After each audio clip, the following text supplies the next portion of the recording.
J-Love, yeah.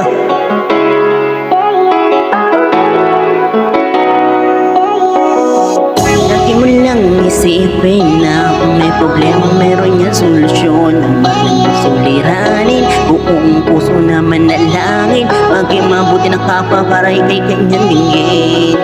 Isuko mo ang iyong kasalanan, manalig at kumapit, kaya lamang kaibigan. Kung ano man ang gumugulo sa iyong isipan, ipagpasa Diyos mo, baka naliligaw ka lamang. Manalangin at kumapit ka, huwag kang susuko. Tandaan mo, di lang ikaw ang may problema sa mundo. At kung ang pakiramdam mo, pasan-pasan mo ang mundo.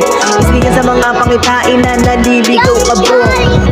Lagi mo lang isipin na kung may problema meron yan solusyon. Ano man ang iyong suliranin, buong puso na manalangin, maging mabuti ng kapwa para ikay kanyang dinggin.